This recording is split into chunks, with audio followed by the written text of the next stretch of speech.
ഉച്ചഭക്ഷണ മെനു പരിഷ്കരിച്ചതിന്റെ സന്തോഷം നമ്മുടെ കുട്ടികൾക്ക് നല്ല പോലെയുണ്ട്. പക്ഷേ LP സ്കൂളുകളിലെ PTA കുറച്ച് പ്രതിസന്ധിയിലാണ്. UP സ്കൂളുകൾക്ക് നൽകുന്ന വിഹിതം ലഭിക്കാത്തത് LP വിഭാഗത്തെ ബാധിക്കുന്നുണ്ട്. വെളിച്ചെണ്ണയ്ക്കുൾപ്പെടെ വില കൂടി നിൽക്കുന്ന ഒരു സാഹചര്യത്തിൽ ഫ്രൈഡ് റൈസ് അടക്കം മെനുവിലെ വിഭവങ്ങൾ പാകം ചെയ്യുന്നത് ബജറ്റ് തകർക്കുമെന്നാണ് അവർ പറയുന്നത്. ആ ആശങ്ക നമുക്കൊന്ന് കേൾക്കാം. നമ്മുടെ സ്കൂളുകളിലൊക്കെ ഉച്ചഭക്ഷണത്തിന്റെ മെനു പരിഷ്കരിക്കുകയും അത് നടപ്പിലാക്കി തുടങ്ങുകയും ചെയ്തിട്ടുണ്ട്. ഞാനിപ്പോൾ കുമാരനെല്ലൂർ GLP സ്കൂളിലാണ്. ഇന്ന് എന്താ കഴിക്കുന്നത് അറിയോ? എന്താ കഴിക്കുന്നത്? നിന്റെ പേരറിയുന്ന ആരാളേ? Fried rice. ഫ്രൈഡ് റൈസ് എങ്ങനെ? അടിപൊളി. അടിപൊളി. ചിക്കനാണോ? ചിക്കൻ സോയാബീനാ. എങ്ങനെയുണ്ട് കഴിക്കാൻ? സൂപ്പർ.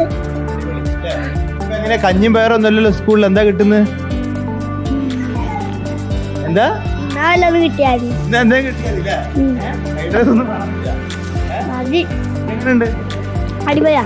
എങ്ങനെയുണ്ട്? അപ്പോ ഇതിന്റെ ഒരു വശം കുട്ടികൾ ഹാപ്പിയാണ്, പക്ഷെ ഹാപ്പി അല്ലാത്ത നമ്മളെ PT ഒക്കെ ഉണ്ട്. എങ്ങനെയുണ്ട് ഇതിന്റെ ഒരു ചെലവ്? ശരിക്കും എത്ര രൂപ കിട്ടും? ഒരു ഇപ്പൊ പറഞ്ഞ മെനു ഒക്കെ നല്ലത് തന്നെയാണ്, പക്ഷേ ഇപ്പോൾ വരുന്ന ഫണ്ട് അതിന് തികയാതെ വരിക ചെയ്യുന്നത്. ഇപ്പോഴത്തെ പച്ചക്കറിയുടെ മാർക്കറ്റ് വിലയും വെളിച്ചെണ്ണയുടെ മാർക്കറ്റ് വിലയൊക്കെ അപേക്ഷിച്ചിട്ട് തികയാതെ വരികയാണ് ചെയ്യുന്നത്. അപ്പോൾ ഇതിനുള്ള ഇപ്പോൾ LP സ്കൂൾ ആകുമ്പോൾ 6 രൂപ 78 പൈസ കിട്ടും. അതെ 6 രൂപ 78 പൈസയാണ് വരുന്നത്.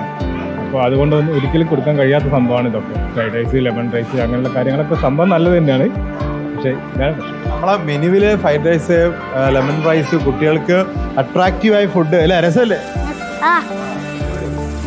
പക്ഷെ ഇതിന്റെ പ്രശ്നം എന്ന് പറയുന്നത് LP സ്കൂളുകൾക്ക് 6 രൂപ 78 പൈസ മാത്രമാണ്. എന്നാൽ 5 മുതൽ 8 വരെയുള്ള സ്കൂളുകളുള്ള കുട്ടികൾക്ക് 10 രൂപയിൽ കവിഞ്ഞ പണം കിട്ടുന്നുണ്ട്. ഈ തുക LP സ്കൂളിൽ കിട്ടുകയാണെങ്കിൽ മാത്രമേ LP സ്കൂളിൽ ഇതേ രീതിയിലുള്ള മെനു നടപ്പിലാക്കാൻ, മെനു പരിഷ്കരണം പൂർണ്ണമായി നടപ്പിലാക്കാൻ വേണ്ടി സാധിക്കുകയുള്ളൂ.